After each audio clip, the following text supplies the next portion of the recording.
नमस्कार साथियों, की फैक्ट में आप सभी का स्वागत है। उम्मीद करता हूं कि आप सभी लोग बेहतर होंगे। सभी सनातनी और राष्ट्रवादी भाई बहनों से अपील रहेगी कि चैनल को सब्सक्राइब करिएगा, वीडियो को लाइक करिएगा और अधिक से अधिक लोगों तक शेयर कर दीजिएगा। महाराष्ट्र में 20 साल बाद दोनों वसूली गैंग का मिलन हो गया। वसूली गैंग समझते हैं ना आप? राज ठाकरे और उद्धव ठाकरे एंड पार्टी का मिलन हुआ। एक रैली हुई, एक सभा हुई, उसका नाम रखा गया मेगा विजय रैली, बड़ी विजय रैली। किस बात का विजय, कुछ अता पता नहीं, लेकिन उस मेगा विजय रैली का जो थीम था वो मराठी बचाओ था, मराठी भाषा बचाओ था। लेकिन उद्धव ठाकरे मंच से भाजपा ने कर दिया, मेरे साथ धोखा कर दिया, मेरे पीठ में खंजर भोंक दिया, मतलब सिर्फ चुनावी बातें, भाषा की कोई बात नहीं हुई। क्योंकि अगर कायदे से उद्धव ठाकरे और राज ठाकरे से कोई इंटरव्यू ले ले कि मराठी भाषा कहां से आई है, आप समझिएगा, जिस देवनागरी से हिंदी बोली जाती है उसी देवनागरी से मराठी लिखी जाती है, बोली जाती है। लिखने की जो लिपि है हिंदी की और मराठी की, दोनों की एक है। और ये बात मैं नहीं कह रहा हूं, एनबीटी का एक पत्रकार चला गया था मनसे के दफ्तर में और वहां पर मराठी भाषा को लेकर के उसने 2-4 सवाल कर लिए। ये जितने राज ठाकरे के गुंडे हैं किसी के पास कोई जवाब नहीं था, कोई जवाब नहीं था। अच्छा, बड़ी जोर शोर से इसकी तैयारी हुई थी। उद्धव ठाकरे, अब चूंकि बीएमसी मलाईदार है ना, तो वहां पे कब्जे की तैयारी है कि भाई दोनों भाई इकट्ठा हो जाते हैं फिर इस पे कब्जा करेंगे। लेकिन मंच पे एक बात और हुई, गाली तो दिया, राज ठाकरे ने गाली दी, पता नहीं दुनिया भर की बातें की, क्योंकि उसको कुछ आता नहीं है। और मतलब लिटरली जैसे एक सड़क छाप व्यक्ति होता है ना, सड़क छाप समझते हैं ना, सड़क छाप वाली भाषा थी। राज ठाकरे एक बात भूल रहे हैं कि अगर मारने की बात कह रहे हो तो इकट्ठा होकर के जब मनसे के कार्यकर्ताओं को मारा जाने लगेगा तो देवेंद्र फडणवीस का नाम मत लेना। और देवेंद्र फडणवीस, अगर आपको महाराष्ट्र सही से चलाना है तो राज ठाकरे का इलाज अब बहुत जरूरी हो चुका है। और राज ठाकरे, ऐसा नहीं है कि राज ठाकरे के साथ पूरा मराठी लोग हैं, मराठी भाषी लोग हैं, नहीं। अगर होते ना तो इसके भी 2-4-10 विधायक होते कम से कम। एक एक विधायक के लिए तरस गया है यह व्यक्ति। अच्छा, जो दूसरा वाला उद्धव ठाकरे, वो मंच से एक बात और कह रहा है, मुसलमानों हिंदुओं एक होकर के रहो, अलग अलग मत रहो, फलाना ना रहो, ठिकाना ना रहो।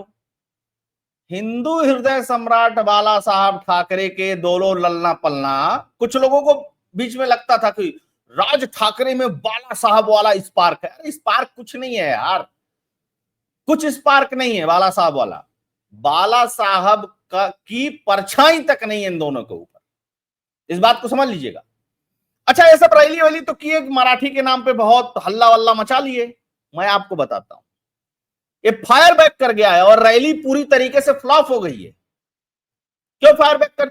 अब महाराष्ट्र के लोग ही इस पे सवाल उठा रहे हैं, क्योंकि मुंबई का जो फाइनेंशियल आधार है उसमें गुजरातियों का, सिंधियों का, मारवाड़ियों का एक बड़ा कंट्रीब्यूशन है और सेठियों का, कर्नाटक के, इसको नकारा नहीं जा सकता। और चंदा मांगने ये गैंग उन्हीं के पास जाता है, क्योंकि बाकी और किसी के पास माल ही नहीं है। इस बात को भी समझ लीजिएगा। अच्छा, थोड़ा सा और आगे बढ़ते हैं, समझते हैं कि मंच पे और क्या क्या हुआ। तो एक तो राज ठाकरे का इलाज बहुत जरूरी है, यह रैली फ्लॉप हो रही, इस बात को आप समझ लीजिए। दूसरी बात, जैसे इसने कहा कि मारो तो वीडियो मत बनाओ, मनसे के कार्यकर्ताओं ने मुंबई में खुली गुंडागर्दी की और एक जगह नहीं कई जगह से वीडियोज आई। जिसने विरोध किया उसके ऑफिस में पत्थर फेंक देना, उसके ऑफिस में तोड़फोड़ कर देना, उसको कुछ कह देना, उसको कुछ गाली दे देना, ये सब सारी चीजें। क्योंकि जानते हैं ये भी ठन ठन गोपाल है, पार्टी में तो कोई पदाधिकारी है नहीं जीता हुआ।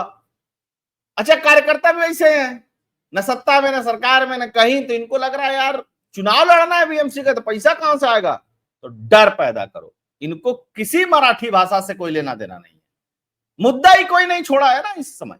देवेंद्र फडणवीस ने, तो ये मुद्दा उठाए। लेकिन फडणवीस साहब, अगर ये उत्तर प्रदेश होता और योगी आदित्यनाथ मुख्यमंत्री होते तो राज ठाकरे मंच से उतरते ही गिरफ्तार होकर जेल में चले गए होते और इन पे एनएसए लग गया होता, जिस भाषा का प्रयोग कर रहे हैं, है ना। अब थोड़ा फोटो देख लीजिए, बड़ा जबरदस्त आया है। आहा, क्या मिलन है, जैसे लग रहा है कि मतलब कहां आए हुए हैं। और आपको मैं बता दूं, ये राज ठाकरे के बगल में उद्धव ठाकरे का बेटा और उद्धव ठाकरे के बगल में राज ठाकरे का बेटा, ये मंच पे नहीं थे। वीडियो देखिएगा, चूंकि वीडियोस पे आजकल स्ट्राइक आती है इसलिए मैं लगाता नहीं। मंच पे इन दोनों को इस तरीके से खड़ा करने का काम किया शरद पवार की बेटी ने। देखियो बगल में खड़ी है ना सुप्रिया सूले, वो कहे अरे अरे ऐसा मिलन कैसे कि एक बेटा उधर है एक बेटा उधर है, तुम इनके बगल में खड़े हो जाओ, ये तुम्हारे बगल में खड़े हो जाएंगे, इससे लगेगा कि बहुत पारिवारिक मेल है। ये मेल नहीं है, ये मराठी की लड़ाई नहीं है, ये इनके खुद के वजूद और खुद के अस्तित्व की लड़ाई है। आज इस तरीके की स्थिति में पहुंच गई है ये दोनों पार्टियां कि अपना वजूद बचाने के लिए लड़ रही हैं। ठीक, फोटो देख लिया, मतलब चेहरा देखिए, 14:30 बजा हुआ है चेहरे पे। आगे और बढ़ते हैं। उद्धव ठाकरे राज ठाकरे बोले मराठी के लिए लड़ना गुंडागर्दी है तो हम गुंडे हैं। अरे भाई साहब, आप गुंडे ही हैं। आप अभी हिंदी भाषियों के साथ कर रहे हैं ना, एक बार साउथ इंडियनों के साथ बाला साहब करते थे, है ना। यही काम वहीं से सीखे हो, ये कोई नया काम थोड़ी है। हिंदी भाषियों का तो अब मैटर आया है ना 1998 से, उससे पहले आधार ही रखा गया था, कहा गया था तब ये लुंगी वालों को भगाओ। अच्छा, फडणवीस से पूछा गया, इस पर प्रतिक्रिया ली गई तो उन्होंने कहा कि वो तो रुदाली जैसा भाषण दे रहे थे, रो रहे थे, रोवंतु जैसा कर रहे थे, वो उसमें कुछ था क्या विजय जैसा। अच्छा, विजय जैसा कुछ हो तब तो करें भी। दोनों नेताओं ने कहा कि 3 भाषा का फार्मूला केंद्र से आया, हिंदी से कोई आपत्ति नहीं है लेकिन इसे थोपा नहीं जाना चाहिए। अरे भाई, वापस ले लिया ना, तुम मराठी थोप रहे हो, हिंदी कोई नहीं थोप रहा है, तुम मराठी थोप रहे हो। तुम्हारे गुंडे कार्यकर्ता जाकर के लोगों से कह रहे हैं कि मराठी बोलो मराठी बोलो मराठी बोलो। अगर तुम्हारे में इतनी ताकत है ना, तो तुम थोड़ा महाराष्ट्र से निकल करके बात करो ना, तुमको समझ में आ जाएगी सारा कुछ है? अच्छा, वो जो भिंडी अलायंस वाला ग्रुप था, तो इस रैली में शरद पवार की बिटिया तो आई, कांग्रेसी नहीं आए, पता नहीं क्यों नहीं आए। बता, वो इंडी गैंग भिंडी गैंग है कि नहीं है, अब भगवान जाने।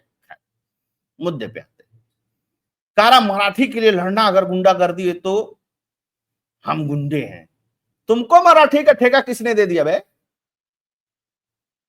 महाराष्ट्र के लोगों ने तुम लोगों को कभी चुना नहीं यार। वही कुल मिला जुला के मुंबई के आसपास की सीटें तुम निकाल लेते हो। अभी भाजपा के साथ मिलने के बाद शिवसेना जीवित हो गई है, नहीं तो वहां तो कांग्रेस का वर्चस्व रहा है, एनसीपी का वर्चस्व रहा है पहले से ही, शुरू से ही, बहुत पहले कम्युनिस्टों का था, कुछ अलग अलग सब चीजें थी। तुमको ठेकेदारी किसने मराठियों की दे दी? देवेंद्र फडणवीस मराठी नहीं है, तुम ही अकेले मराठी हो है? अच्छा, मराठी विजय रैली में उद्धव ठाकरे ने रुदाली जैसा भाषण दिया। मुझे बताया गया कि विजय रैली होनी चाहिए, लेकिन यह रुदाली भाषण निकला, ये ठीक नहीं था, है ना। अच्छा, राज ठाकरे क्या कह रहा है कि देवेंद्र फडणवीस ने वह कर दिखाया जो बाला साहब ठाकरे नहीं कर सके, मुझे और उद्धव को साथ कर दिया। यानी कि बाला साहब ठाकरे की जो औकात थी वो ऐसी नहीं थी इन दोनों की नजर में कि इन दोनों को एक कर सके। यही ना कहने का मतलब है, मतलब बाला साहब ठाकरे का बेटा सुन रहा था मंच पे, बाला साहब ठाकरे वो काम नहीं कर पाए जो देवेंद्र फडणवीस ने कर दिया।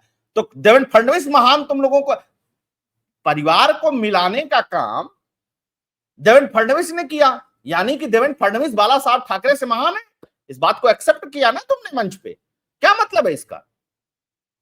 अब चूंकि बोलने की आदत है, फटर फटर कुछ भी बोल, भोला साहब नहीं कर पाए, वो देवेंद्र फडणवीस ने किया। तो अच्छा है ना, परिवार का मिलन करवा दिया देवेंद्र फडणवीस ने, और कितना चाहिए। और देवेंद्र फडणवीस ने नहीं, हिंदी ने मेल जोल करा दिया दो बिछड़े हुए लोगों के बीच में, दो परिवार के बिछड़े हुए लोगों के बीच में। और किस लिए मेल कराया? इसलिए नहीं मेल कराया, देख उद्धव तेरा भी काम खत्म है, देख राज तेरा भी काम खत्म है, हम दोनों के बेटे सेट नहीं हो पाएंगे अगर कुछ नहीं करेंगे हम लोग तो।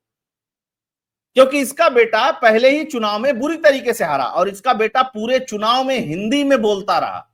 जितने भी उसके स्पीचेज आप मीडिया को देखेंगे सब हिंदी में दिया है उसने, है? अच्छा, उससे भी मजे की चीज थी, इसके पार्टी के प्रवक्ता जब इस रैली से निकल रहे थे, चाहे प्रियंका चतुर्वेदी से लेकर के बहुत सारे तिवारी थे, चतुर्वेदी थी, और भी कई सारे लोग थे, एक गोशड़े गोशड़े करके था, और कई 4-5 को मैंने सुना, सब हिंदी में बोल रहे थे। उन्होंने कहा गजब विरोध है भाई। अब मान लीजिए पीछे से मनसे का कोई कार्यकर्ता है, इनको ना पहचान पाए, कूट देता। खैर, राज ठाकरे बोले कि अगर आप पीटते हैं तो उसका वीडियो ना बनाइए, दूसरा भी पीटेगा तो वीडियो नहीं बना। राज ठाकरे, देवेंद्र फडणवीस ने आंख बंद कर ली ना, दौड़ा के मारे जाएंगे मनसे के कार्यकर्ता, वादा कर रहा हूं मैं इस बात का, समझ लेना। और जानते कोई और नहीं, खुद मराठी लोग मारेंगे, इस बात को भी ध्यान रखना। क्योंकि जो भाषा बोल रहे हो, जिस तरीके की चीजें कर रहे हो, और जिस तरीके से तुम व्यापारियों को परेशान कर रहे हो, व्यापार सबका प्रभावित हो रहा है, किसी एक व्यक्ति का नहीं हो रहा है। तो फिर समस्या होगी, और तगड़ी वाली समस्या होगी। लेकिन देवेंद्र फडणवीस से फिर आग्रह है, मैंने सुबह वीडियो बनाया तो बोला था, डरते हो क्या ठाकरे से? गिरफ्तार करके जेल में डालो इसको। ये कोई मराठी मानुस और मराठी भाषा की बात नहीं करते हैं सब, बिल्कुल नहीं, है ना। अच्छा, एडवोकेट विनीत जिंदल है, विनीत जिंदल ने अलग ही मोर्चा खोल रखा है। उन्होंने तो लेटर भी भेजा है, और बहुत सारी चीजें हैं, बहुत सारी बातें भी उन्होंने कही हैं। इन्होंने एक चीज कही कि तुम दिल्ली आ जाओ और चाहे बाबा के राज में आ जाओ, तुम्हारे जैसे गुंडों का इलाज वहीं होता है। ठीक, ये लोग क्या कर रहे हैं कि कोई भी कुछ बोल दे रहा है कि ये नहीं होना चाहिए, तो मनसे के गुंडे पहुंच गए, किसी व्यक्ति का ऑफिस है वहां पे तोड़फोड़ कर रहे हैं, है ना। इन्होंने एक बहुत मजेदार बात कही, ये वकील भी हैं, दिल्ली में रहते हैं, महाराष्ट्र में भी इनका आना जाना है। इन्होंने कहा कि महाराष्ट्र किसी के बाप का नहीं है। आप ये समझ लीजिएगा कि मुंबई को बनाने में पूरे देश भर के लोगों का योगदान है। आप बता दीजिए कि राज ठाकरे का क्या योगदान है मुंबई के लिए, उद्धव ठाकरे का क्या योगदान है मुंबई के लिए, किसी तरीके का पॉलिटिकल योगदान बता दीजिए, फाइनेंशियल योगदान बता दीजिए, कुछ नहीं है। महाराष्ट्र में, मुंबई में अगर जो भी थोड़ा बहुत योगदान है वो बाला साहब ठाकरे का, और कुछ नहीं योगदान इन दोनों का। ये दोनों सिर्फ बाला साहब ठाकरे की कमाई हुई इज्जत की रोटी खा रहे थे, और उस इज्जत को भी तार तार कर दिए। तो सबसे पहली बात तो कि इन लोगों का इलाज होना बहुत जरूरी है, और इलाज होगा, इस बात को आप मान लीजिएगा, है ना। दूसरी महत्वपूर्ण बात, देवेंद्र फडणवीस साहब, सरकार का इकबाल ना लॉ एंड ऑर्डर से रहता है, और आपके हाथ में लॉ एंड ऑर्डर है, तो लॉ एंड ऑर्डर को जो अपने हाथ में लेने की कोशिश की है ना, उसको उसका उसका उसका उसका स्थान जेल है सिर्फ, और तुरंत जेल भेजिए, तुरंत जेल भेजिए, है ना। अगर नहीं भेजते हैं तो भारतीय जनता पार्टी ये भी याद रखे कि उत्तर प्रदेश और बिहार में हाल में ही चुनाव होने वाला है, और खूब उत्तर प्रदेश और बिहार के लोग महाराष्ट्र में रहते हैं, और सब हिंदी भाषी हैं, उसका इंपैक्ट फिर यहां झेलना पड़ेगा, इस बात को याद रखें। वो तो मुर्गी के दरबे वाले हैं, ब्रजभूषण शरण सिंह कहते हैं ना कि मुर्गी के दरबे वाले हैं, दरबे से बाहर नहीं निकलते हैं। लेकिन आप तो राष्ट्रव्यापी पार्टी हो, तो आपको कार्रवाई करनी पड़ेगी। अब जिसकी सरकार रहती, जो मुख्यमंत्री रहता, उससे बात की जाती है। अब चूंकि आपकी सरकार है, आप मुख्यमंत्री, तो आप करिए, इलाज जरूरी है। तो जितना हल्ला था ना, वो सब हल्ले वल्ले का कोई बहुत मतलब रहा नहीं। ये पैसा वसूल करके बीएमसी का चुनाव लड़ने का सिर्फ एक प्रकल्प मात्र है, और अपनी स्थिति को बचाने का अपने बेटों के लिए उसी चीज का सिर्फ ये एक कोशिश भर है। तो अब दोस्तों, एक कंटेंट एनालिसिस फैक्ट्स आप लोगों को पसंद आया होगा तो डोनेट और कंट्रीब्यूट करते रहिएगा। फोन पे, पेटीएम का नंबर स्क्रीन पे दिया हुआ है, आप इसके थ्रू कंट्रीब्यूट कर सकते हैं, डोनेट कर सकते हैं। वीडियो को अधिक से अधिक लोगों तक शेयर कर दीजिएगा, कमेंट के माध्यम से बताइएगा वीडियो कैसा लगा, लाइक करना मत भूलिएगा। जय हिंद, जय भारत, जय श्री राम।